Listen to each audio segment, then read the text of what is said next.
kind of basically just tell the story of how he got involved with doing what he's doing, what he's been doing, working in movements to better our society.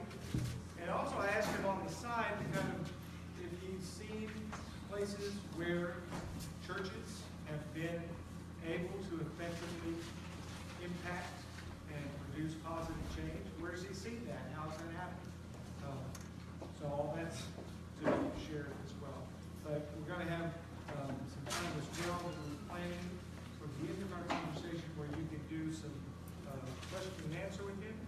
So in order to make that as much as possible, I'm going to shut up.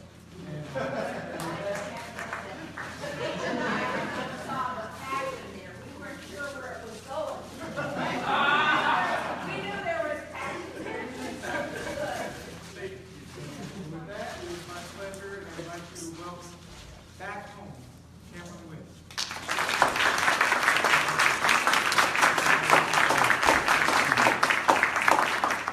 Thank you all for joining me here today. This can be a very boring hour, so that. I do have the plague, so I apologize if I don't sound too enthusiastic, but I'm screaming on the inside, I promise. And it's so good to be back here, home. Thank you for saying that. It does feel like home. I feel like I have amnesia, because I'm like, your face, I see your face before, but I can't put names. I'm so sorry. But some people have names. It's awesome. Hey, John. It's to be here in this church. You probably remember me as the guy who slept in the pews during the service. But I do love this church so much, and it is still part of my faith and how I view this world. I still go to church in Portland, and I think fondly of my times here at Trinity Presbyterian. And it's awesome that I ended up here. It was really weird how it happened. There was a minister at a church in Portland who asked me to speak to his congregation. It was St. Andrew's Presbyterian Church in Portland. And when I was there, I just mentioned briefly, hey, I grew up Presbyterian. And somebody who was there knew Rebecca and gave her a call and said, oh my God, we talked to Karen Whitten. And we were like, oh my God, I know that guy. Now I'm here. Now you're here. And I moved to Portland 7 years ago. I just celebrated my 7-year anniversary. I left Virginia in August of 2009. And I've changed. That's almost a decade, which is like a quarter of my life. So it was a very long time for me, and it's changed me a lot. I had a friend who moved to D.C. Just a few years ago, Mike Radway, who works for NCUA, the National Credit Union Association, where my mom just retired from. And I saw him one day. He was visiting his wife in still in Oregon, and I saw him downtown one day, and I was like, hey, dude, you work for my mom. And he actually went back to work, stalked her, somehow found out where she was, found her cubicle, and after they started talking, my mom said to him, because he was telling my mom all about the stuff that I do in Portland, and my mom was like, but Cameron's an introvert. That's just a huge testament just to how I was back then and where I am today. But I still feel that all my life experiences make me who I am today. So anyways, you're all curious about what's happening in Portland. Not too much. No, and there was an article about written by the Oregonian. I don't know if you've all seen that, by Casey Parks, and that does chronicle a lot of what I've experienced in Portland. I've been there for 7 years, and literally, which is not truly literally, but I feel like I've lived 7 different lifetimes in Portland. Every year has been so dramatically different from next to next. We started October 6, 2009. Where I had gone on the Oregon Trail, I guess. I had a pioneer spirit inside me, bought a Greyhound ticket, left Virginia. I really had no idea where I was going to go. Never heard of what Oregon was before, except for the game. But I ended up there. My first thought when I bought my Greyhound ticket, which was to Chinooka, Kansas, of all places.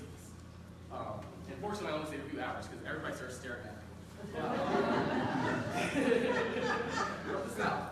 I met up with a friend there, and she was heading to Oregon with this other guy. I thought I was going to just get dropped off in California, join the National Guard, have my college paid for, go to America. But by the time we got to California, it took about 2 weeks. I really started second guessing myself. I knew that I had hopes and dreams in my life, and I didn't know if it was worth it.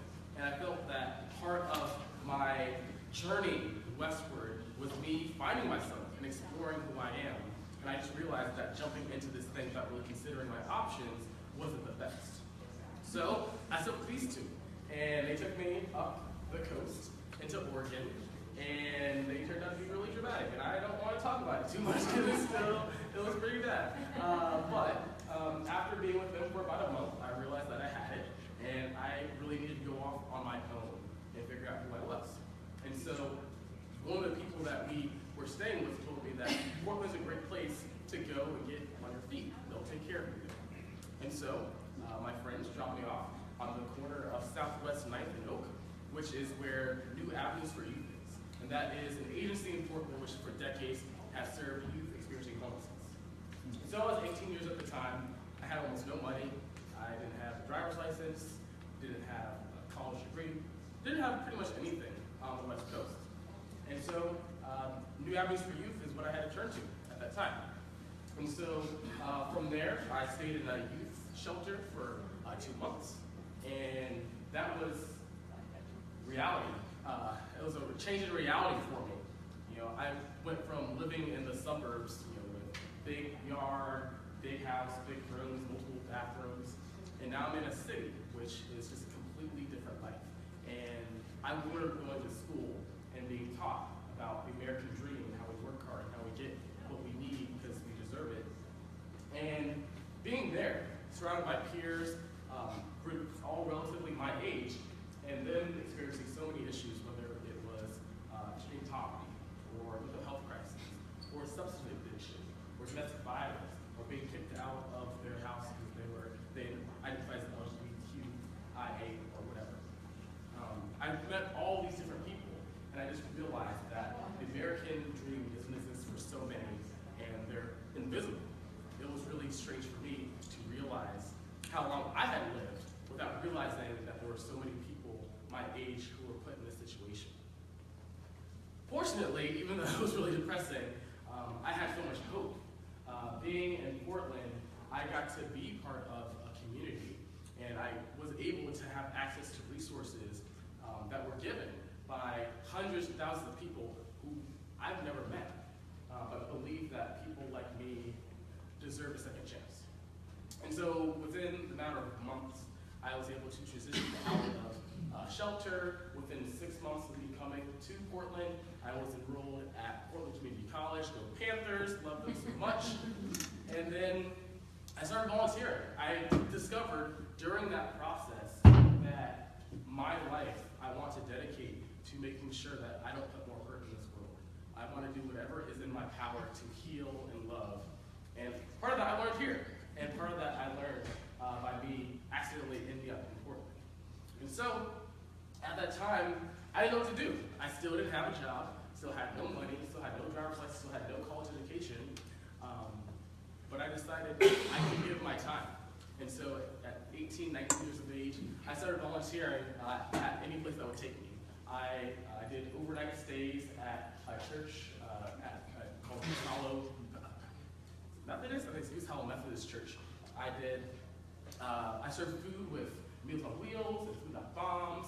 I volunteered at In Other Words, which was on Portlandia. I don't know if you remember that, which is going to be over soon. Some Portlanders don't like Portlandia, including this one. Anyways, I volunteered in a lot of places. And even while I was doing that, and it did feel good to be a part of the community doing that, there was something inside me that felt like it really wasn't enough. Because I knew just how big the problems were.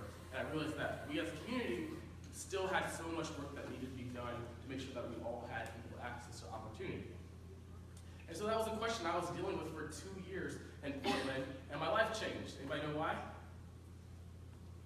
Occupy. Yeah, all those smelly liberals in the parks, ruining the trees. I was one of them. And I remember it took me a while to even hear about it.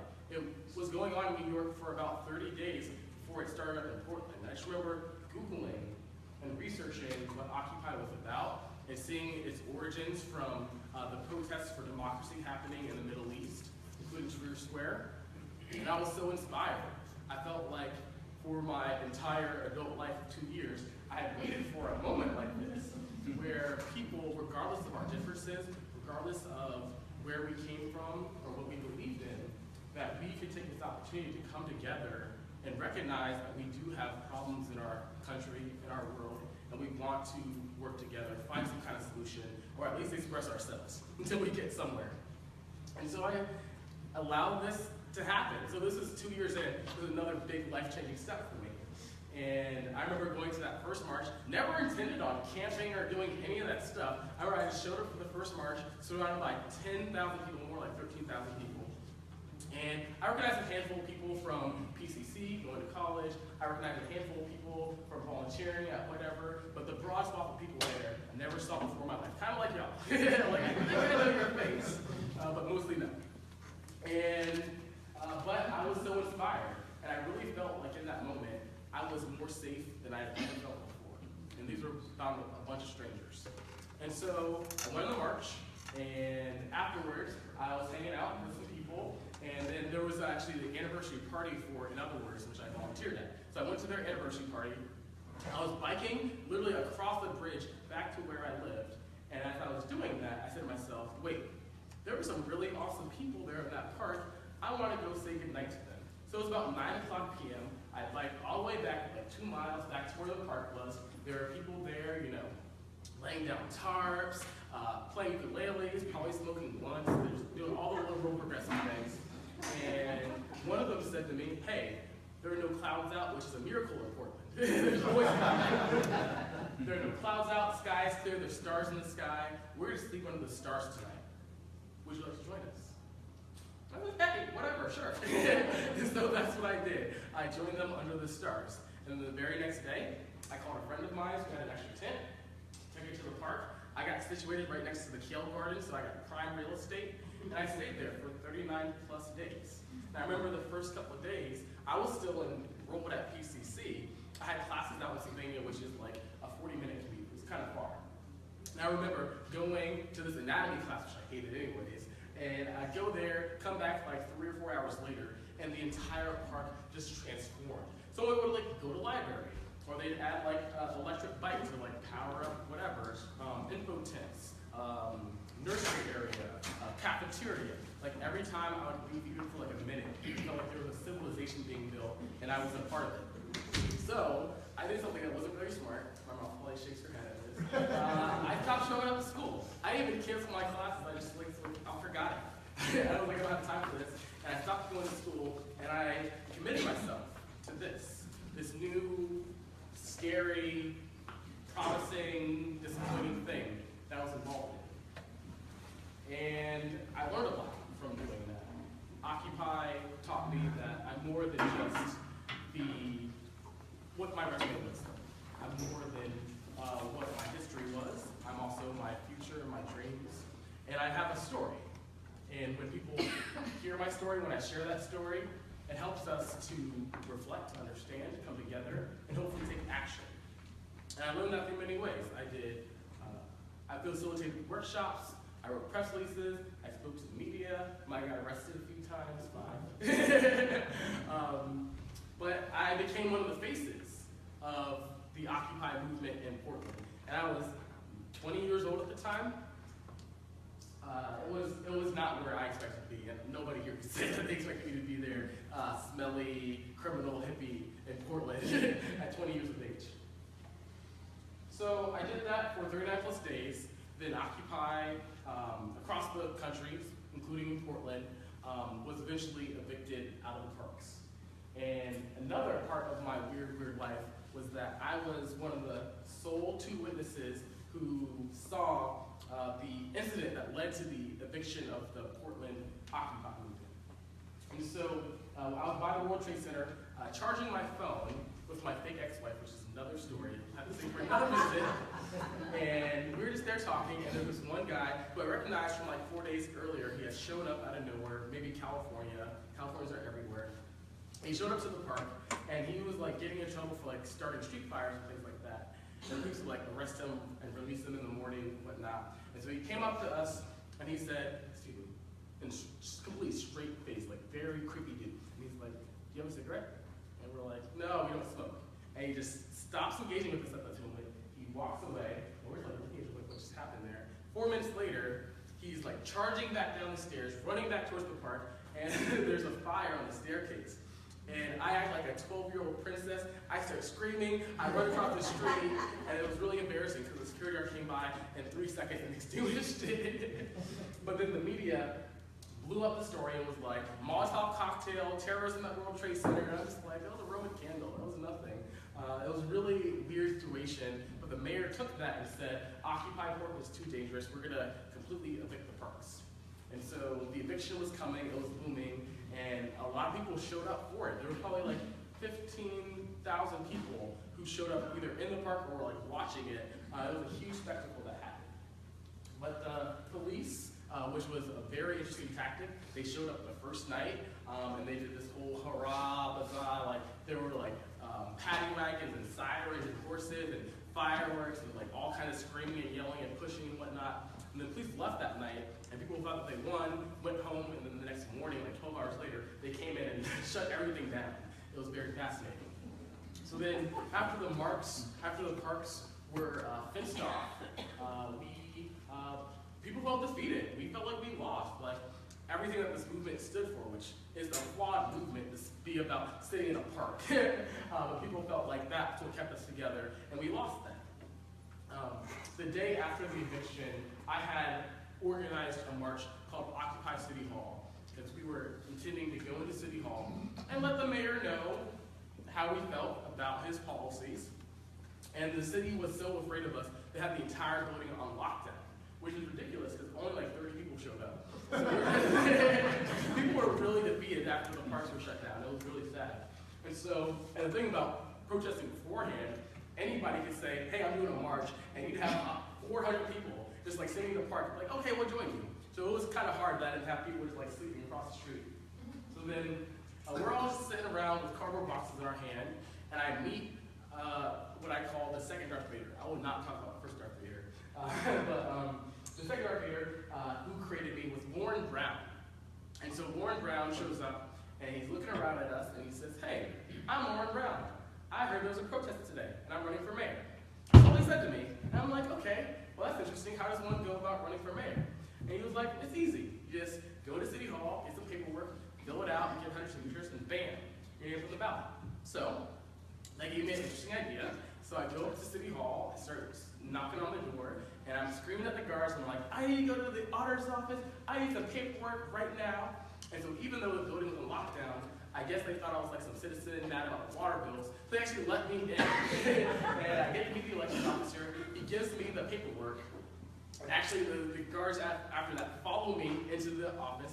They said, actually, we were supposed to let you in, so you should go. And I'm like, I'm already in here. Give me paperwork. Give me 5 minutes. So I get the paperwork, and I go up to PSU, which I graduated from.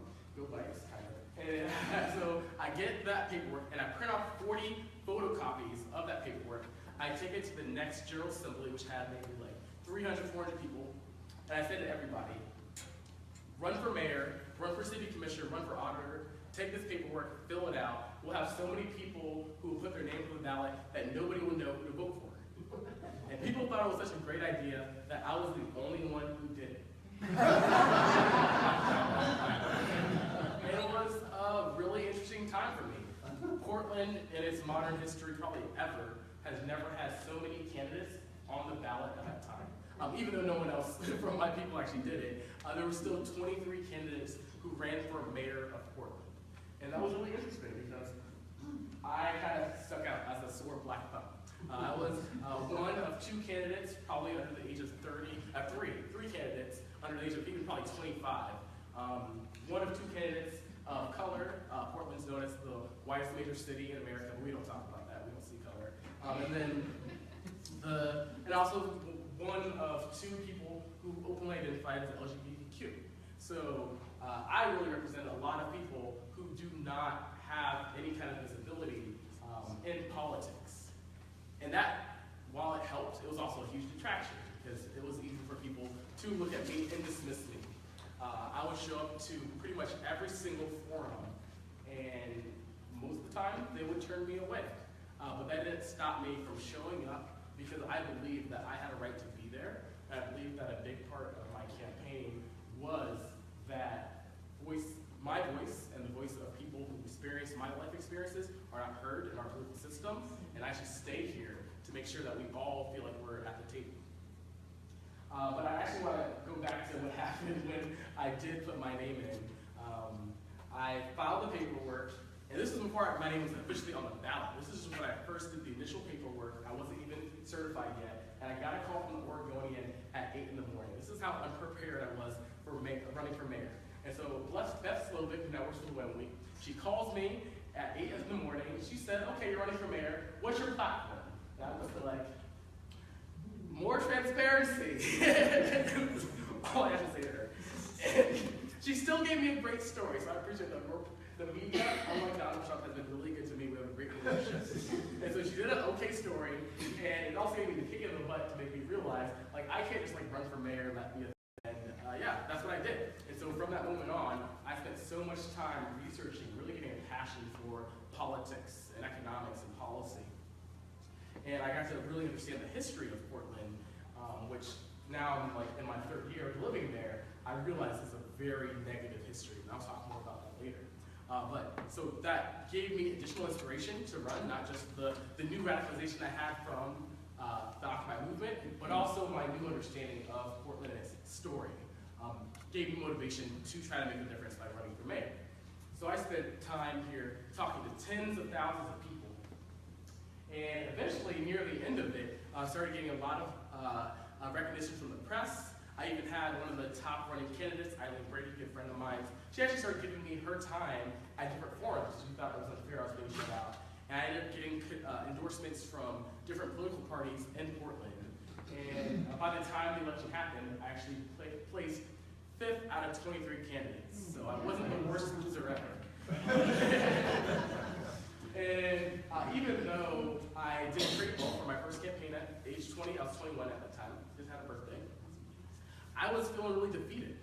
And I just committed 6 months of my life, which at that time was a long amount of time, and I gave up everything. I gave up my housing, I gave up my living situation, I gave up going to school, I didn't have a job, I just spent a lot of money running this campaign, and what did I have to show for it? I felt like Occupy, which started in started in October, and then now we're in May, and people felt like Occupy was dead at this time. And then even looking at this election, only 34.9% of people registered to vote participated. And it just felt to me like everybody's complaining, everybody's saying that the system's so broken, and yet nobody's in the streets, nobody's voting. Like, what can we do? Like, is there any way to bring us together? And so at this time of this ethical morass that I was just waiting in, I thought about one group that was still around, still doing really amazing, empowering work. And I reached out to them. And this group is called Right to Dream 2. And so if you're ever in Portland, it's been there for 7 years, 5 years. If you're ever in Portland, passing around or driving down Burnside, and you come to 4th Avenue, you'll see the Chinatown Gate. We have one of the most beautiful Chinatown gates in the entire country. And for 5 years now, there's been this encampment area called Right to Dream 2, and they serve as a rest area, which is what they call a rest area, for people who do not have a place to go every night. And so with bare bones funding, they spend less than $15,000 per year on helping 90 people every night who wait in line, and then they go and they sleep. And they bring their dogs, they can bring their partners, they can bring whatever that they usually can't bring to any shelter. And they sleep. And then they wake up in the morning and they leave the next day. And this was such a simple act that they provided. But knowing my own experiences with homelessness, knowing what I saw in shelters, which wasn't always positive, knowing how unsafe people felt there, knowing how bad people were treated by shelter staff, including myself, it was very fascinating to see this rest area, which was led and governed by people who directly experienced homelessness, taking care of themselves and their community. That is unprecedented in Portland, and it was very powerful. But even though I saw this great work being done, which is at that time was being done for 6 months, the city was putting fines on that rest area, saying that it was an illegal recreational campground and that they had to self-evict. And those fines were going to double every 2 months. And so it was a really concerning situation. And of course, these people don't have a home. So like, what are they going to do? Like, go somewhere else? Like, they didn't really care about the fines. They had no money. So they had no option but to stay and let these fines continue to accrue. And so I said to them, like, what can I do to help you? I want to make sure that the city recognizes that you are providing something very unique. At that time, Portland had a housing crisis, which has only gotten worse, where at least 1,500 people every night were sleeping on our streets. It's gotten worse since then. But at that time, it was still a crisis. And we still didn't have enough resources to take care of it. So I said to them, listen, how do we help you out? Because you're doing amazing work, and you're not relying on money from the city, you're using almost no money at all. The city should not be treating you like you're an illegal recreational campground. You're saving lives. And so they said to me, well, we need some visibility. We need the community to know our story. We haven't been around very long. And if you can help us get the word out, the community will see what we're doing, see that it is good work. They'll call City Hall, and then City Hall will leave us alone. So then I said to them, okay, well, how about I do a hunger strike? And they said, sure, you can do a hunger strike. And so that's what I did. I Googled like Gandhi and all the other ones, I forget the names now, but I Googled all the big hunger strikers, and I saw how they did it. And I was like, okay, I'm gonna do it. And so after like 4 days of preparation, I sat myself down outside of City Hall, sent out a press release, and I got a little bit of coverage, but most people kind of said, hey, this poor little black kid, he's gonna get hungry in a week, and we'll see him at McDonald's. But little did they know that I was a vegan, and I was not going to start eating either. So I show up. After about a week, people start paying attention, and I get my first real big press on the 3rd week by the Associated Press. And that's when it just went national. And that's when things just like exploded. The local news channels had tickers for my hunger strikes. Like every day there was a little ticker at the sidebar. My Twitter followers probably doubled at that time. And then we also had people showing up to demonstrate with me. I did have a few people who joined the hunger strike. That was dangerous. They did research the way that I did. Most of them did not last very long. I almost killed somebody. That was really sad. But then a lot of people showed up because they were on the sidewalk. And because they had me there twittering at all the days and hours of the night, they saw it as a safe place for them to sleep. And so it turned into this really interesting mall of people with nowhere else to go, and right outside City Hall, right outside the mayor's office. And it was interesting. It felt like Occupy was like reborn in this tiny strip. And some people think of it as Occupy, but this was months and months later. So it turned into a really weird thing. And so for the first 30 days, I had a diet that consisted of vitamins, a tablespoon of honey, and a teaspoon of protein powder. And then I also did juices. So I drank a lot of coconut water and a little bit of other juices. And it was a sporty time, I'll just say that. My body was all kind of funky. So I don't recommend master cleanses or anything like that. That's just gross. But I did that for 30 days. And I probably lost in that first 30 days maybe like 20 pounds. No, probably more than that. Probably like 22 pounds. And so from there, we were getting a lot of visibility, but the city pretty much ostracized me. They thought it was too dangerous to even engage a person who was on a hunger strike, because it might encourage other people when they use hunger strikes to get their demands. And so after 30 days, I ended up cutting out fruit juices, and so I was getting left at 100 calories a day, and I went to vitamins and water. And so from there, we started organizing rallies. And our biggest rally was on the 50th day, where we invited leaders of faith, we invited nonprofit leaders, and elected officials, and they all spoke. And it was fascinating that in the middle of summer in Portland, like this one demonstration was able to attract hundreds of people. We probably got 500 people to show up for that demonstration. So people really cared about housing. And at that time, my hunger strike had 3 demands. One, it had to remove the fines for Nitrogen 2. 2, I called on the city to put a housing bond on the ballot because there was never in Portland's history a bond for housing, even though our sisters up in Seattle have passed a housing bond for decades now, for a long time. It's embarrassing. And third, I called for a temporary moratorium on evictions by the sheriff as we're in this housing crisis.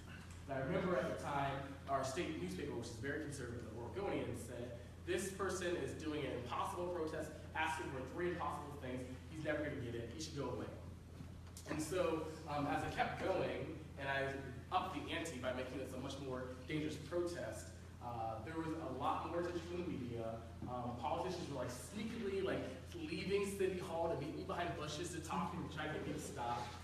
And I remember the one person who really reached out to me was my dear friend, Commissioner Amanda Fritz.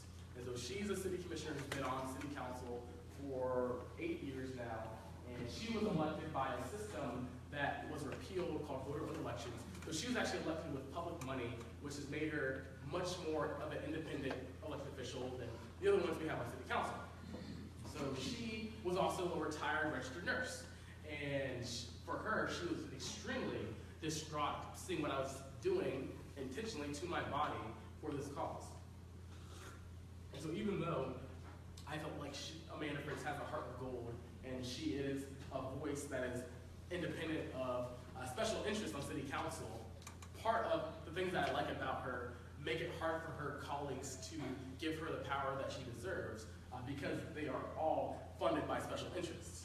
And so even though she was trying to work with me to find a resolution to Right Stream 2, nobody else wanted to touch the situation.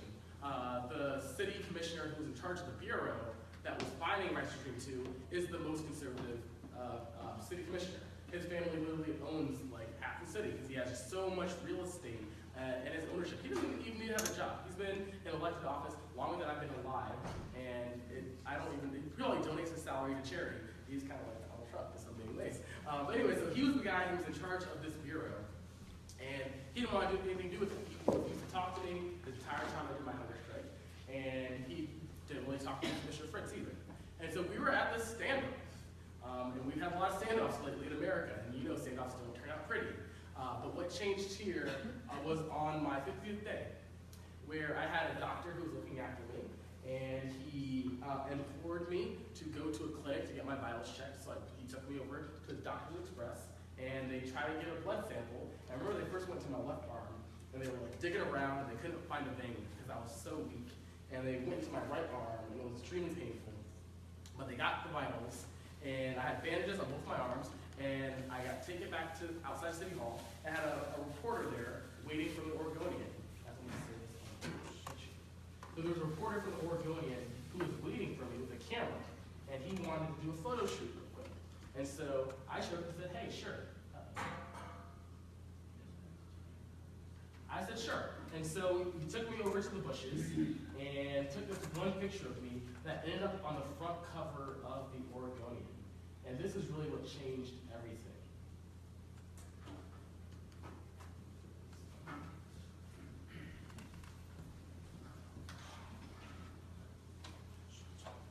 Oh, okay, good to know. What else can I say?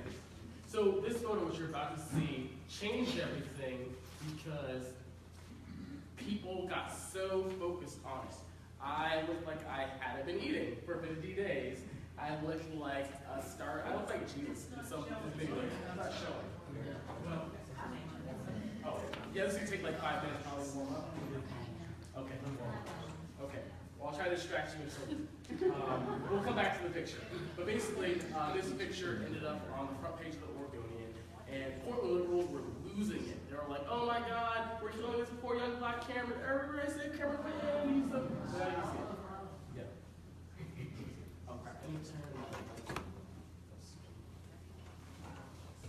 And so, yeah, people start seeing this picture. I had to change my tactic. We did a successful job beforehand.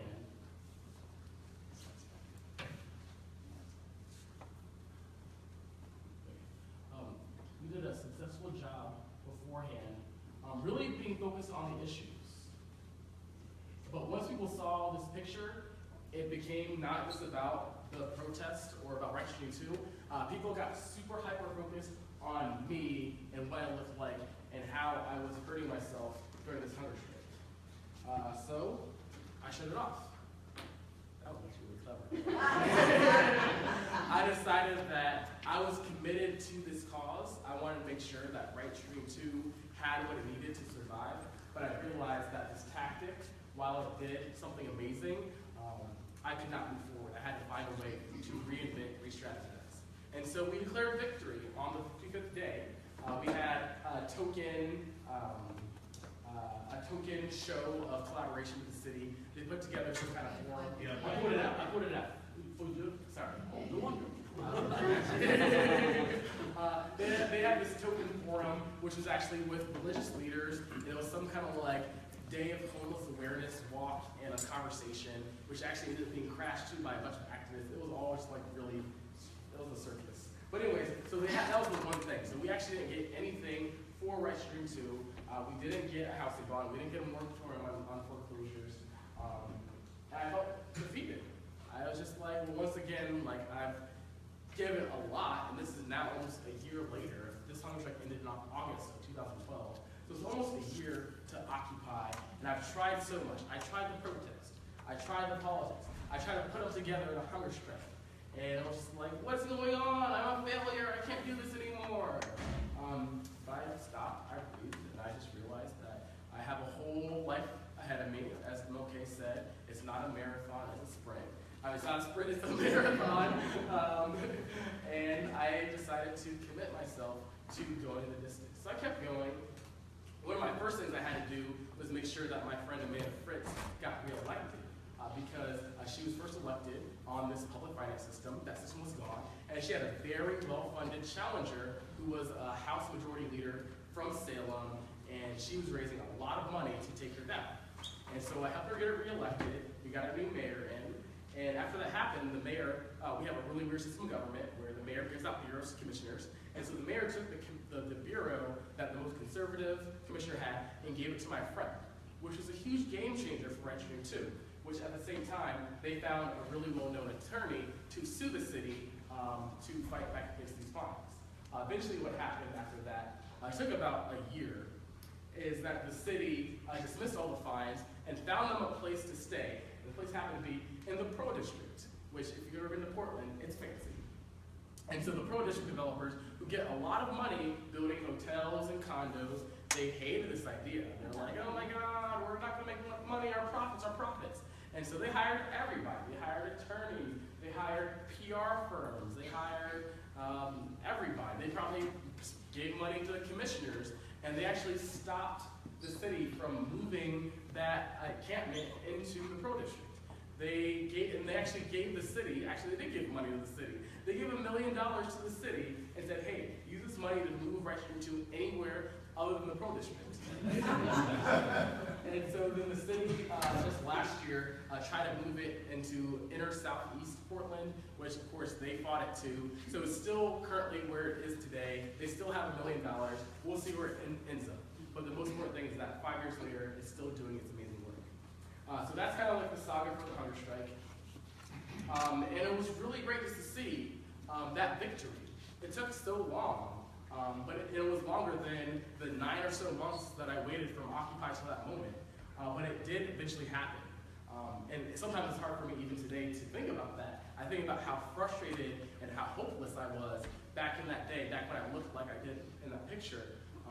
But then, to this day, I have to remind myself, like, we actually did something. The work is still being done. So that's really inspiring. So since then, I've been doing a lot of work in the community.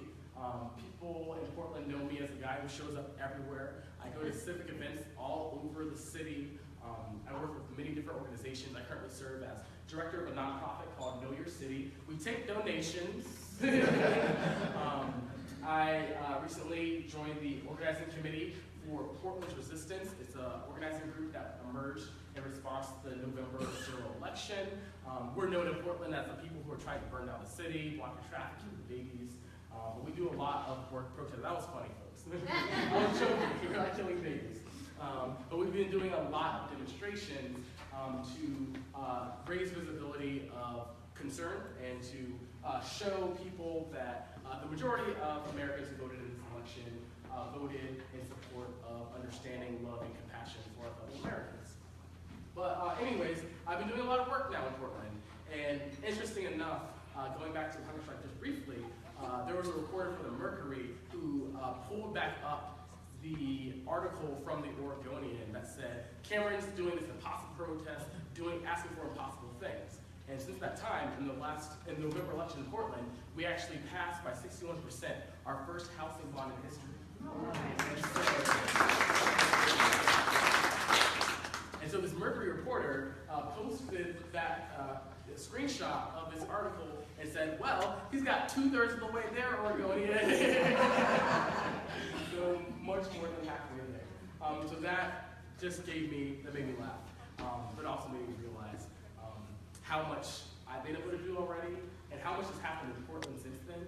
I've met so many leaders, role models, heroes, heroines, people who've inspired me, who continue to do the work, even as it feels like we're going into our darkest orange days.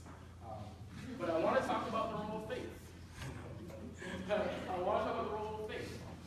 Because for me, I do see my work as part of my spiritual practice. Please don't throw anything at me. I don't identify as Presbyterian anymore, but I do identify as a Universalist. I attend Unitarian Universalist churches, and the church that I first attended in Portland was the Unitarian Universalist church. I ended up being homeless in Portland, and within 6 months, I said, I need to find a faith community. And I Googled it up, and the closest one I found was literally right across the street. So the place that I was staying actually is on property owned by the church. So I walked across the street, and I met Kate Lord. She was the social justice minister at Presbyterian in Portland, and immediately just opened her arms, embraced me, and I became a member of that church. And I just found in that time how much of my life and my entirety of my being is just tied with faith and what I believe in, how it shapes me. And it's been really great to see people of faith who are out there doing the good work. I remember I actually do a lot of church hopping while I'm in Portland, just figuring out who's there, what they're doing, how we can work together. And I've met really amazing faith leaders in Portland who do great work, such as David Wheeler, who is minister at First Baptist Church in downtown Portland. There's Amy Pyatt, who's the senior minister at First Congregational Church of Portland in downtown. So just amazing people who in their different ways, whether it's working on immigration rights or women's rights, are doing great work and are bringing in a lens that brings in people that you don't see on the streets or you don't see showing up to get out the votes. With people like you, beautiful people. And so yeah, that's just great. And I think about leaders who inspire me. So much of all the rights that we fought for in this country has come from communities of faith, whether that was civil rights, whether that was the abolishment of slavery. We've always seen the power of morality. We've seen the power of belief in God as being part of the argument to move our country forward. So for me, I do see this as a very important time. And I'm sure a lot of people after the election started going to church or picked up a Bible. I do have one friend who told me that's the first thing he did after the November election. So that's good for y'all. I hope the people who are showing up now. And it's true, I think faith will get us through challenging times. We're all questioning what we believe or what's going to happen to us. I think faith is one of those backbones that we have to be able to turn to. And I think as faith communities, there's so much that we can do and we can offer. And I also think there's a lot of challenges facing faith communities and being able to adapt or accept these changing times, because we're much weirder than we were 10 or 20 years ago or even 30 years ago. I have gray hair, so I probably get that more. Well, we are changing a lot nowadays. Now we tweet and we Snapchat. Even I don't do Snapchat yet. Like, things are so weird nowadays. But I feel like one thing that I need to hear from faith communities is their ability to say things like, no human being is illegal, that women's rights are human rights, that love is love. These are challenging things for faith communities to say, but if we are going to embrace the diversity of who we are and really love this country, we have to be able to be out there. We have to say Black Lives Matter and all those other slogans that have taken over the country in these last couple of years. I do want to talk about Black Lives Matter just a little bit because when people want to criticize that, you're like, don't you mean all lives matter? I like to quote Jesus, because Jesus was a brilliant guy, and he told all of us to care for the poor and the sick. Does that mean, oh, Jesus hates the healthy or the rich? No, but it does mean that we see problems in this country. We see people who need our help, and let's give them some visibility. Let's make sure that they're getting what they need. And that's what I mean when I say Black Lives Matter, because all lives do matter, but we're really worried about those who are most at risk. And so that's something that I have that power to say, and a lot of people are like, oh, they chew on that, and they swallow it, and they're like, oh, that was really tasty, and that's because of faith. So faith does have a lot of power in conversations, whether that's reading from Scripture or talking about leaders from our faith's history. So I just want people to think about that when they are talking about what they believe in. Just make sure that we use our faith to build bridges, because everybody understands when we're talking about Jesus, when we're talking about love. People understand and they respond to that. How am I doing on time? I think if you're ready, I think now would be a good time to move to some question and answer. Okay, all right. Well, I guess I'll just like try to like do a coda, just like wrap it up somehow. So I talked a little bit, like I skipped the last like 3 years, but it's all been a really powerful time for me. It is great to be back home here, to reflect on where I came from, where I am today. And some of y'all have been watching the live streaming and the stuff I've been doing lately, and it's been really intense. This country is on a precipice of a lot of change, and I'm hopeful, because I've seen people come out, and it's been intergenerational, it's been interracial. It's been people of all class, all backgrounds, all things. I think that we can use this time as a coming together, and that's really all we have in this country is each other. So let's remember that. Let's remember what makes us American. So thank you all for letting me do this presentation, and we'll do a quick Q&A, and then I'll just be off with my life.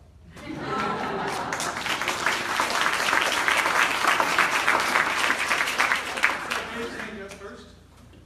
Cameron, thanks for that talk. You talked about building bridges and the role of faith and everything. And I'm sure in all these things you've been involved in, you have a lot of engagement with people that see things differently than you do, that have different perspectives or different objectives. How do you, what have you found is the best way to engage with them in a constructive way, in a way that respects their views, but still works towards, kind of the win-win and not the us versus them? So being in DC the last couple of days has given me like life-changing perspective, because I've really been able to see in that microcosm of a tiny city, people of polar opposite beliefs coming together. Most of it was nasty. I didn't see Trump supporters and like liberals hugging. Like it was mostly screaming, borderline violence. I actually got some pictures of people like punching each other. It was nasty. And I feel like for a while now, that's what we're going to see. People are expressing themselves and they're not best selves. It's very sad. But I think one thing that people should think about is that this election was unprecedented in so many ways. It challenged some people's norms and expectations of the world. And I think a lot of people have this belief that Donald Trump was representative of a dying ideology and that this movement is going to be over. And that's not true. There's a lot of people who feel empowered, who feel like Donald Trump represents everything they've ever felt like they've never been heard. They feel like this person is that voice for them. And we can't just like laugh at it. Like, I know a lot of people who laugh at that. They dismiss it. And like you got like the Daily Show, you've got the Colbert Report, the Daily, who's going down the next hour, the Colbert whatever. And they spend their time doing gotchas and laughing at these people. And then we walk away pretending like we've somehow made them invalid. And that's not true. They just won an election. So these people exist, and we can't live in bubbles. I have a lot of people who've been watching my live stream from all over, people from Texas and Georgia, and a lot of people who are trying to friend me with Confederate flags in their profile picture. And it's like they're really there. They really don't think that that's not a thing.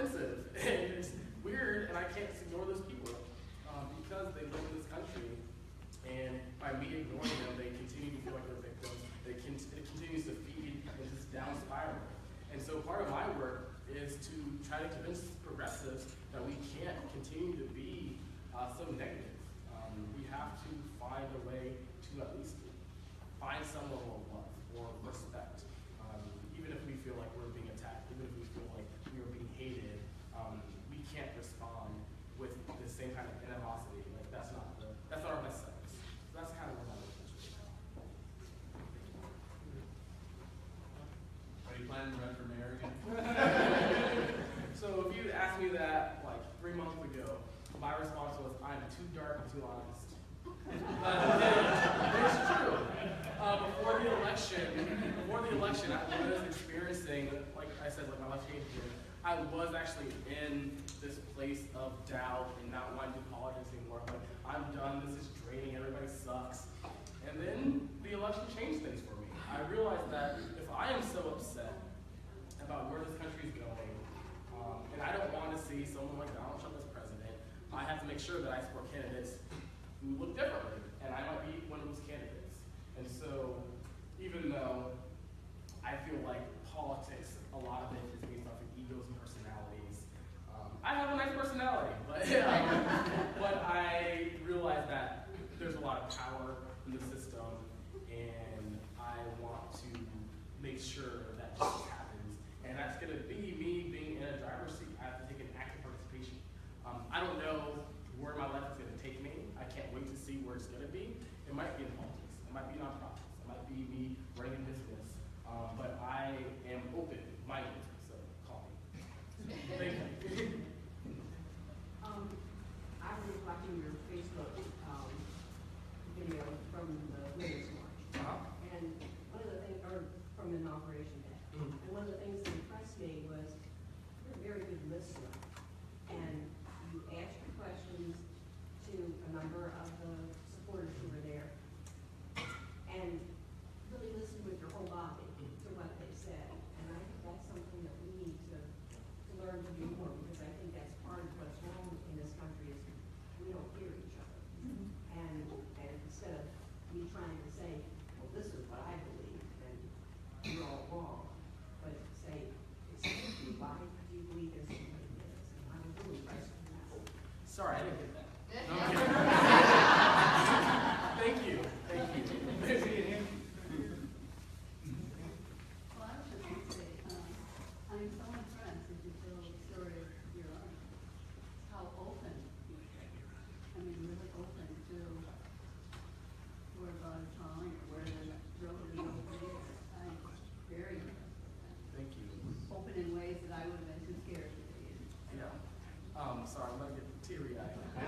I feel like one thing that I realized after moving to Portland was that when I decided to move, one of the biggest things that I felt was frustration. And I felt like I had grown up without having an advocate. And I felt like there were so many things that I had dealt with that I did not have somebody there who fought for me.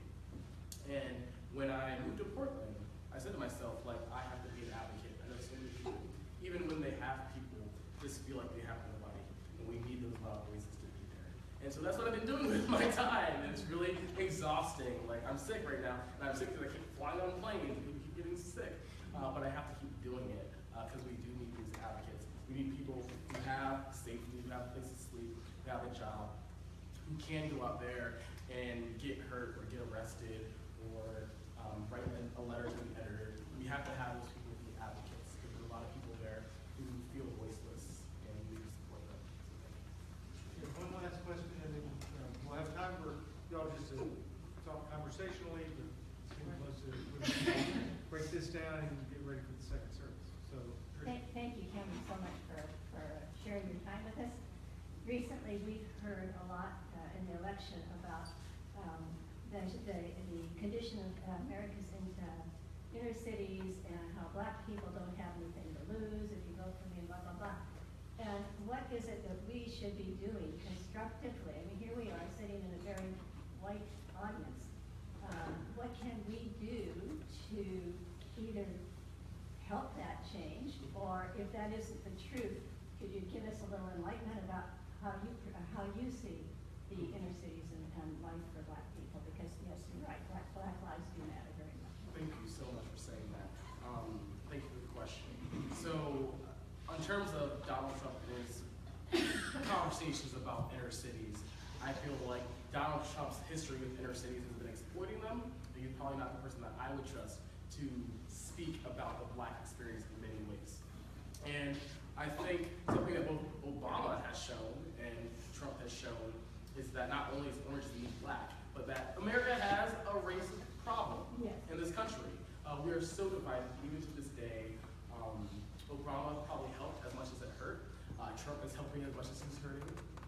People are talking, which I think is great because I see a lot more people talking more than before. And even when Trump supporters, when I show up to a Trump supporter and I show them I'm actively listening, they start talking to me about Blacks for Trump because they think that I'm like a Blacks for Trump guy. But we're not just these black and white. That's the thing. We're not black and white. We are shades of gray, maybe 50 or more. We're not from the States. Sorry, I'm getting a really big tangent. But anyways, we live nuanced lives, and it's really unfortunate because I feel like most people get into these Black Lives Matter or All Lives Matter camps, and then once we're there, we kind of like, we don't move anywhere. And that's unfortunate because I feel like conservatives and liberals, they do it pretty much equally, where they have their belief, equates to a bias in many ways, and then you can't have a conversation after that. And I've had a lot of people on my Facebook page who live in Portland who want me to ban all the Trump supporters who are on there because they feel like they're unsafe or they feel like they just can't read responses anymore. But like, we all occupy the same country. We can't continue on ignoring each other because that's what's led to this huge polarized area. Now people are getting hurt. Like, we were really in a really bad place, so we got to start talking. Specifically about Black Lives Matter and how people who consider themselves to be allies to help with that. One that I think is extremely imperative is that people who identify as white and care about issues of race need to understand what anti-racism is, which is more than just not being racist. Like, a lot of people say, I'm a non-racist, I'm not racist. I don't see color, we all bleed, we all pee the same color, things like that, which can be true. But it's so hard for me, as somebody who identifies as a person of color and has experienced this country both for what happened centuries ago, but today, and knowing all these things are completely meshed with my identity. So when somebody comes up to me, they think they're all being nice and loving, say, hey, you look like a gray blob to me. That erases me. That literally erases a huge part of my identity because blackness is what I am, and blackness is beautiful. And I feel like I'm constantly being told that I'm nothing or I don't exist. So being colorblind is not helpful in the race conversation. And so I want people to understand anti-racism. And anti-racism is realizing that we all have racist tendencies. Racism exists everywhere. We have to acknowledge that and find ways to work against it to eliminate racism. So that's what I want people to say instead of being non-racist. Like, I am anti-racist, I'm actively working against racism. And so once you get into that cycle, you really start seeing the work that is being done and seeing how anti-racist white people are so involved, but really do it in a way that is supporting communities who are directly affected and empowering them. Because we see even now, some people who are like, oh, I'm concerned about black people, I'm gonna make them show up to my church and they'll eat my food and now I did my work. And that's just not the way that it can happen. We have to allow these communities who have constantly been treated as they're powerless to have the power and that we share our power. I think something that's really hard for this country is for people who live with so much systemic privilege and they can't recognize it and they can't realize that some of this is involved in losing their privilege. For example, I could be in a room of activists, they're all white, and they just keep talking over me. That can't be the way that this works anymore. People have to realize that they have always felt like they have a voice, they can always talk. There's people who like me who always felt like they're supposed to sit back. And so if you're an anti-racist person, you'll look at this situation and say, I see a person of color, they probably feel threatened, there's so many white people here, I'm gonna shut up. And that's a difference between somebody, what a non-racist would see. They'd be like, oh, we're all different, we're all here for the same cause, and I'm colorblind, I'm gonna keep talking. So that's one scenario that I can give to you. So I hope if you are concerned about that issue, you can think about how you can do anti-racist work, how you can reach out to local Black Lives Matter chapters here, or groups that are working on immigration rights. Because they're there, they exist. And it's gonna take you not having all the answers, you showing up, listening, and working with them collaboratively as equals. Thank you very much. I want to thank you.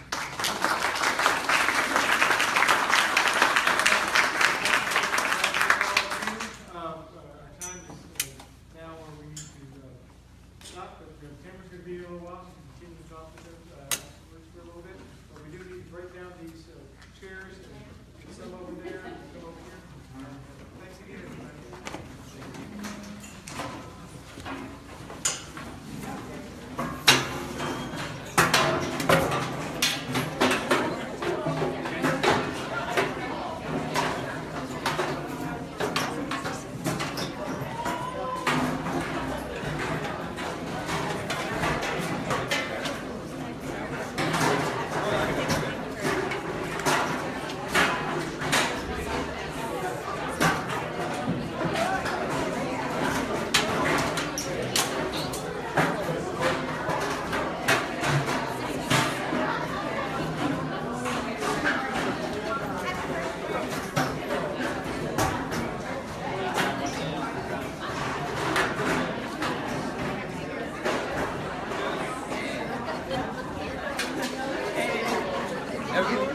waiting for you. They're like, George, what are you doing?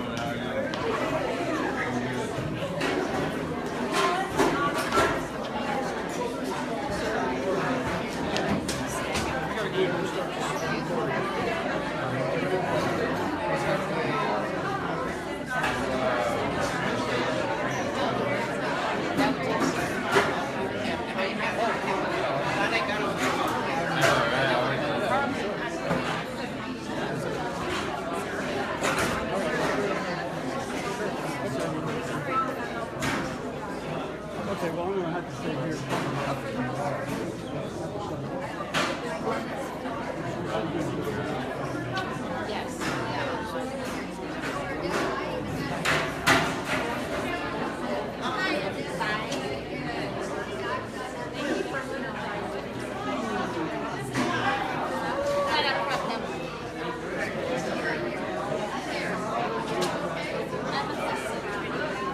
Thank you. Actually, it looks like it's on fire. Yeah, it's dark. It looks very dark too. Yeah, it's dark purple from where I was. Yes, thank you. We're here, y'all. Yeah, my hands and I usually say like Christmas. I think this is the first time I'm on the dress in months. So. I wore a skirt for Christmas.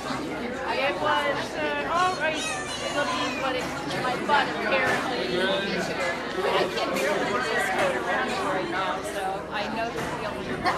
And I'm seeing really well, so I grabbed the opportunity. Well, I was out of town last week.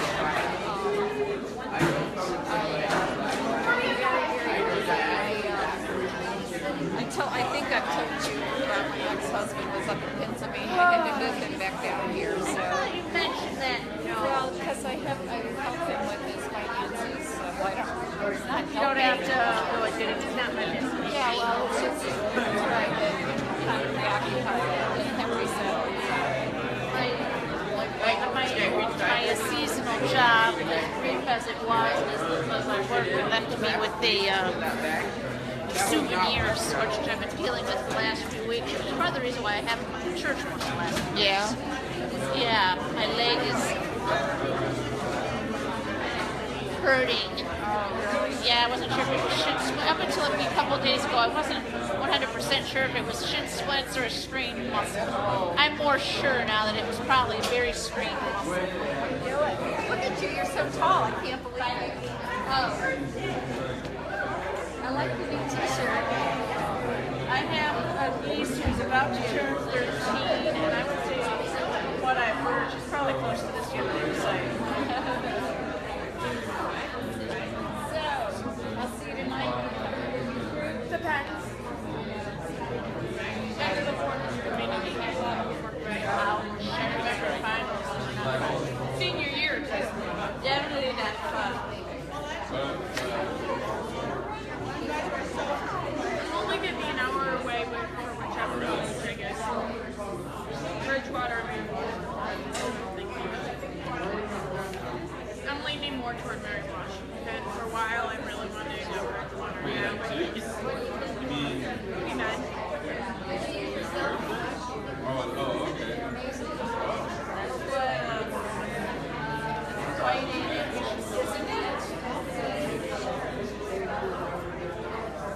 It takes a lot of years. I like school. I like school. Yeah, but I know with the med field, which must be a doctor, that could be about 10 years, at least 8 to 10 years. 8 years. Yeah, I know 8 years, but I was saying 10 to...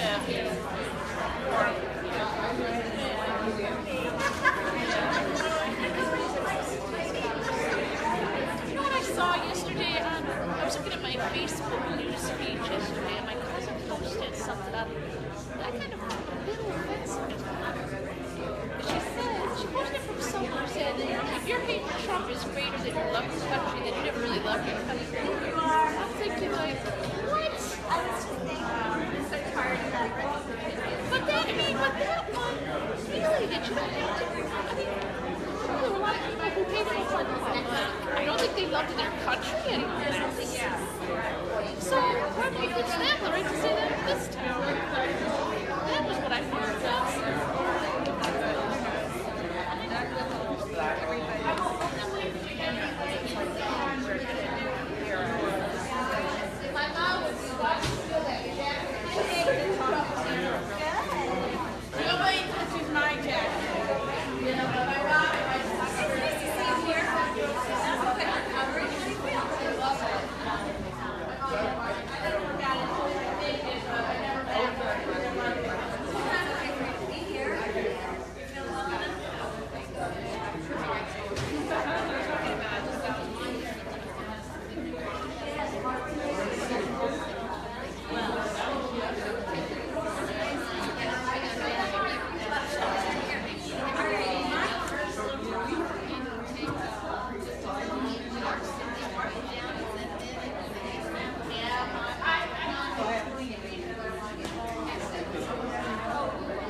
They don't really care what they look like. But younger people usually